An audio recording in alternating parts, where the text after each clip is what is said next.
Nabi Adam dan Nabi Musa pernah beragu argumentasi. Allahu a'lam ini kapan? Apakah suatu di zaman Nabi Musa AS, apakah ini di alam yang lain karena ruh para nabi bertemu di alam barzah, atau mungkin nanti di hari kiamat? Yang jelas Nabi Adam dan Nabi Musa beragu argumentasi. Lalu Musa berkata, "Hai Adam, engkau adalah bapak kami, engkau telah menyia-nyiakan kami dan telah mengeluarkan kami dari surga." Seakan-akan Nabi Musa mengatakan, "Hai Adam, kalau kamu dulu tidak memakan buah yang Allah larang, kita tetap di surga nih." Menyalahkan Nabi Adam AS. Maka Adam berkata apa? "Engkau adalah Musa, Allah telah memilihmu dengan firman-Nya dan Dia telah menuliskan Taurat untukmu dengan tangannya. Apakah engkau mencelaku atas suatu perkara yang telah Allah tetapkan atau takdirkan terhadapku 40 tahun sebelum Dia menciptakanku?"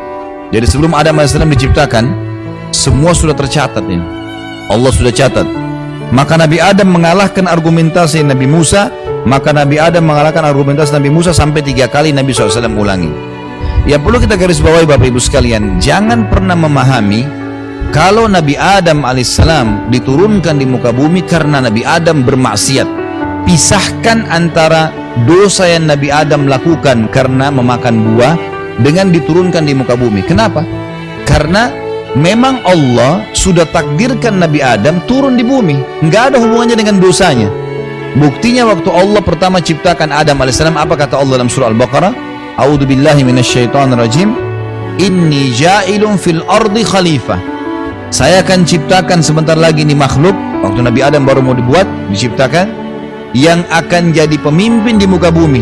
Berarti Nabi Adam diciptakan untuk apa? Untuk di muka bumi memang. Jadi yang dimaksud dalam hadis ini, jadi mau menjelaskan kepada Musa, Nabi Adam mengatakan, ini sudah Allah tentukan, saya memang harus turun di muka bumi, bukan saya yang keluarkan kalian dari surga. Nggak ada hubungannya. Perlu difahami ini, karena banyak orang faham Nabi Adam karena berbuat dosa Allah hukum turunkan bumi, jadi bumi ini seperti tempat hukuman. Bukan itu. Bumi Allah ciptakan, dan sebelum manusia sudah ada makhluk-makhluknya. Lalu Allah ciptakan Adam alaihissalam memang untuk diturunkan di bumi. Inni ja'ilun fil ardi khalifah. Saya akan ciptakan makhluk yang akan jadi pemimpin di muka bumi. Dan memang begitu. Tapi sebelum ke bumi, Nabi Adam alaihissalam ditinggalkan di surga dulu. Masalah kasuistik Adam alaihissalam memakan buah yang dilarang, dan ini bukan buah khuldi. Jangan bilang buah khuldi ya, karena Allah tidak sebutkan buah khuldi. Yang sebut khuldi itu iblis. Karena iblis mengatakan dalam Al-Quran, "Hai Adam, mau nggak saya tunjukkan kepadamu syajaratul khuld?"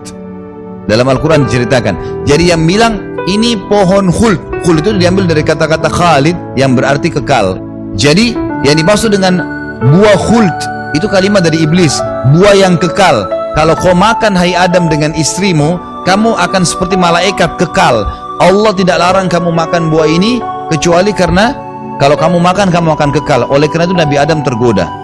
Nabi Adam alaihissalam melakukan, dan Allah menyebutkan fa'asa Adamu rabbah, maka Adam bermaksiat pada Tuhannya, dan itu adalah dosa. Tapi Allah subhanahu wa ta'ala maafkan untuk Nabi Adam, meminta maaf. Setelah kejadian itu memang sudah saatnya ketentuan Allah, Nabi Adam memang mau diturunkan di muka bumi. Jadi tidak ada hubungannya dengan kesalahan Nabi Adam. Ini penting sekali untuk difahamin. Karena kalau kita faham yang seperti tadi, lawannya ini, misal, oh karena Adam bermaksiat alaihissalam berarti diturunkan di muka bumi. Jadi bumi seperti ini tempat hukuman. Enggak. Bagaimana caranya dianggap hukuman? Enggak. Allah memang ciptakan dari awal untuk itu, dengan hikmahnya, dengan keadilannya. Dan di sini juga teman-teman tidak perlu bertanya kenapa Allah, kenapa Allah. Enggak ada pertanyaan ini, bukan di lautan ini. Kenapa Allah buat ciptakan manusia? Kenapa Allah buat surga dan neraka? Kenapa Allah buat ini dan buat itu? Semaunya pencipta, jangan protes. Kita aja nggak bisa mengatur makanan yang masuk di badan kita, yang mana jadi kotoran, yang mana jadi nutrisi kok. Terus mau protes. Kita aja nggak pernah bisa buat apa-apa. Kita yang sangat lemah manusia. Hanya sekedar memilih saja, berbuat, nggak lebih daripada itu. Apa yang manusia bisa lakukan? Ada yang bisa buat di sini 1 buah anggur saja. Ada yang bisa di sini 1 anggur, buat kulitnya, tempel begitu di tangkainya. Anggur asli loh ya, bukan anggur mainan. Yang asli seperti itu, seperti Allah buat, rasanya sama, bentuk.